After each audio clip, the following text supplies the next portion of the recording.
अस्सलाम वालेकुम दोस्तों। आज मैं आपको बताऊंगा कि तहसीलदार और नायब तहसीलदार की जो वैकेंसीज़ आई हैं उसकी किस तरह तैयारी करनी है। टोटल क्वेश्चंस जो आपके होंगे वो कितने होंगे, कितने पे आप पास कर सकते हैं, how many marks are suppose to be taken obtained by all of you, qualify करने के लिए टोटल मार्क्स कितने चाहिए, अटेम्प्ट किस तरह करना है आपको, पेपर तैयारी किस तरह करनी है आपको, वो सारा इस वीडियो में मैं आपको बताऊंगा वन बाय वन। किताब भी आपको बताऊंगा कि आपको जीके की कौन सी किताब चाहिए, इंग्लिश के लिए आपको क्या करना है, जैसे आपका 100% पास हो जाए, मतलब आपके चांसेस हो कि आप आराम से तहसीलदार और नायब तहसीलदार की पास कर सकते हैं। बहुत आसान ट्रिक बताऊंगा आपको और एक एक चीज़ को जो है आपको फॉलो करना होगा जो मैं आपको आज बताने जा रहा हूँ तहसीलदार और नायब तहसीलदार की वैकेंसीज़ के लिए। अब सबसे पहले देखें कि आपको 100 इंग्लिश और 100 आपके जीके के हैं और 100 आपके इंटरव्यू के हैं। टोटल आपके 300 मार्क्स हैं। तो 300 जो मार्क्स हैं, अब पहले आते हैं, आपको ये बताना पसंद करूँगा सबसे पहले जो इम्पोर्टेंट चीज़ है जहन में रखने वाली वो ये है कि इंग्लिश आपका 100 क्वेश्चंस हैं आपके, और 100 क्वेश्चंस में जो आपका पासिंग है वो आपका 40 है। मतलब जब आप 40 मार्क्स लेंगे इंग्लिश में से तो आप इंग्लिश पोर्शन आपका पास हो जाएगा। उसके बाद है आपका जीके का। जीके को भी आपको 40 मार्क्स लेने हैं 100 में से, मतलब 40% आनी चाहिए आपकी, फिर जाके आप पास करेंगे। मतलब 40 एमसीक्यूज़ आपके सही होंगे तो आप जीके पास हैं, 40 एमसीक्यूज़ आपके इंग्लिश में होंगे तो आप इंग्लिश पास हैं। अब ये टोटल बनता है आपका 80, लेकिन still you will not be invited to have your interview.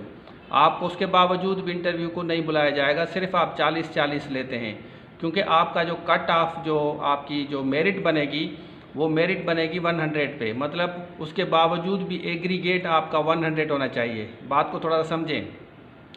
40 पे आपने पास किया, सपोज़ कि आपके इंग्लिश में 40 आते हैं और आपके जीके में 60 आते हैं, फिर जाके आपको इनवाइट किया जाएगा। इसी तरह इंग्लिश में आपके 60 आते हैं, जीके में 40 आते हैं, तो आपको इनवाइट किया जाएगा इंटरव्यू के लिए। लेकिन अगर आपका रेशो 100 नहीं बनता, सपोज़ कि आपने इंग्लिश में 80 लिया और वहाँ पे आपने 40 लिया जीके, मतलब जीके में 40 लेना बहुत ज़रूरी है और इंग्लिश में भी 40 लेना बहुत ज़रूरी है, लेकिन दोनों मिला के आपको 100 लेना है, फिर जाके आपको इनवाइट किया जाएगा इंटरव्यू के लिए, आप काबिल होंगे। उसके बाद है 0.25 आपका, आप देखें 0.25 आपका नेगेटिव मार्किंग भी है। अब एक बात यहाँ बताना बहुत ज़रूरी है आप लोगों को, क्योंकि सारे बच्चे 100 करके आते हैं। आप कोशिश करें कि सबसे पहले वो क्वेश्चंस करें जो आपको आते हैं, सबसे पहले आप वो क्वेश्चंस आपको अटेम्प्ट करने हैं, इंग्लिश के हों या जीके के हों, क्योंकि ये दो पेपर आपके एमसीक्यूज़ अलग अलग होंगे। तो सबसे पहले सपोज़ कि आपके टोटल जो है 40 या 50 आपके सही हैं इंग्लिश में, तो आप ज़्यादा अटेम्प्ट ना करें। इसी तरह जीके में अगर आपके 60 सही हैं तो आप 100 ना करें। तो इस चीज़ का आपको ख्याल रखना है कि आपको पेपर किस तरह अटेम्प्ट करना है। पेपर अटेम्प्ट करना बहुत अच्छा इंपॉर्टेंट है, और उसके लिए मैंने इंग्लिश के लिए तो मैंने पर्टिकुलरली क्लासेस स्टार्ट की हैं, क्योंकि मुझे पता है कि काफ़ी बच्चों को ग्रामर इंग्लिश का काफ़ी इशू है। उसमें मैं आपको जो जो चीज़ें बताऊंगा वो आप लिस्ट देख सकते हैं, ये वाली लिस्ट है, आप देखें ये वाली लिस्ट, ये सारी चीज़ें आपको पढ़ाई जाएंगी। और इसकी जो मैंने फ़ीस रखी है वो 2000 एडमिशन है और मंथली आपका 1500 है। मतलब इन बिटवीन आपको 5000 तक आपका जो है ये कोर्स कंप्लीट हो जाएगा। 2 मंथ्स में मैं कोशिश करूंगा कि आपको ये कोर्स कंप्लीट कराया जाए। और 3:30 से मैं क्लासेस चला रहा हूँ, 3:30 से 4:30 तक मेरी क्लासेस होंगी। टाइम आपका ये होगा, आगे पीछे हो सकता है, हम बच्चों से डिस्कस करेंगे। अब एडमिशन आ रही हैं, मंडे से जो है ना एक्सपेक्टेड है आपकी क्लासेस होंगी, मंडे से हम क्लासेस चलाएँगे और उसमें आपका 100 इंग्लिश का पोर्शन इंशाल्लाह ज़रूर क्लियर हो जाएगा। मैं मतलब इंश्योर कर सकता हूं कि अगर आप मेहनत करेंगे, जिस तरीके से मैं बच्चों को पढ़ाता हूं, अगर उस तरीके से बच्चे काम करेंगे तो 99% चांस है कि उनका इंग्लिश का पोर्शन हो जाएगा। जीके के लिए ये एक किताब है, आप देखें चौधरी नजीब की ये किताब है, ये जीके के लिए काफ़ी है। आपको किसी टीचर के पढ़ने की ज़रूरत नहीं है, क्योंकि जीके आप खुद पढ़ते हैं, आपको एमसीक्यूज़ रट्टा लगाना होता है, जीके आपका कॉन्सेप्चुअल नहीं होता। तो ये चौधरी नजीब वाली किताब आप देखें, ये आप परचेज़ करें। और इसके अलावा जो इसमें आपका 70% होगा और 30% आपका कंप्यूटर नेट से आप पढ़ सकते हैं। कंप्यूटर में आपको थोड़ा सा बताता हूँ। कंप्यूटर में आप शॉर्ट कीज़ याद करें, शॉर्ट कीज़ मतलब प्रिंट किससे हम करते हैं, कॉपी Ctrl+C जैसे कॉपी है, Ctrl+V जैसे पेस्ट है, तो इस तरह आपको पता होना है, Ctrl+P जैसे प्रिंट है। तो इस तरह मतलब कॉपी पेस्ट वाला ये ऐसे शॉर्ट जो है ना आपके कीज़ आते हैं, वो आपको याद करनी होगी, या किसी टीचर से पूछ लें या छोटा सा मैनुअल ले लें आप। 30% आपका कंप्यूटर साइंस भी हो जाएगा इंशाल्लाह।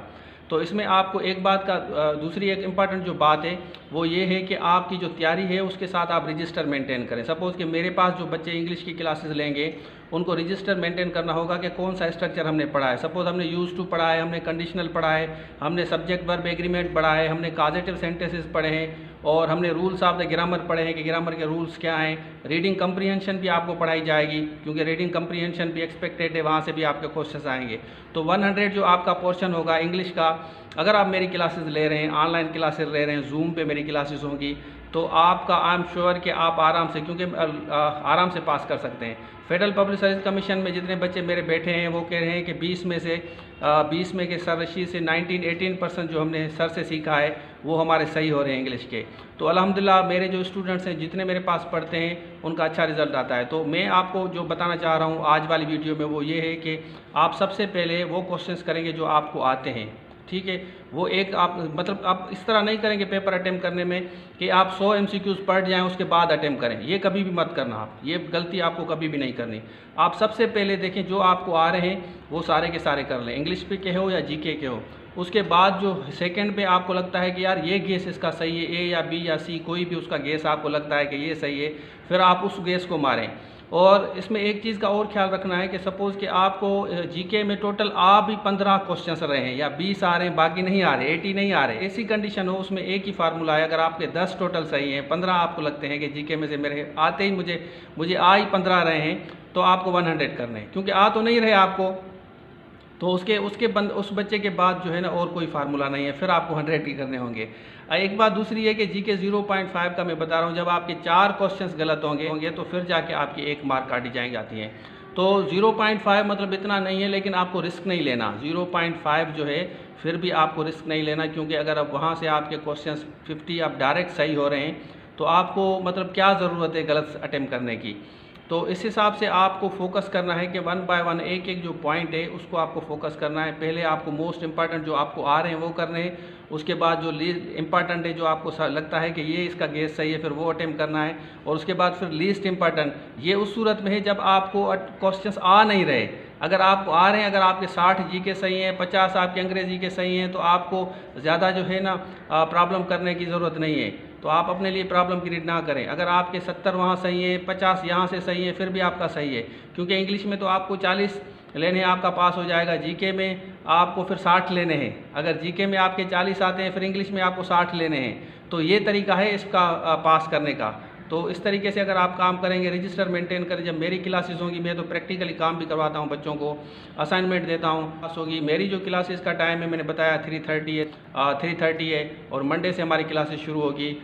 तो ये नया बैच मैं स्टार्ट कर रहा हूँ पर्टिकुलरली तहसीलदार, नायब तहसीलदार के लिए। अच्छा, इसके लिए अगर कोई बच्चा फेडरल पब्लिक की तैयारी कर रहा है, PMS की भी तैयारी कर रहा है, उसकी भी इंग्लिश सही हो जाएगी। अगर वो भी करना चाहता है कि भाई मुझे इंग्लिश का प्रॉब्लम है, उसकी भी इंग्लिश सही हो जाएगी। लेकिन हमारा जो पर्टिकुलर फोकस है वो तहसीलदार और नायब तहसीलदार में जो बच्चे बैठने जा रहे हैं उनको ज़्यादा फ़ायदा होगा।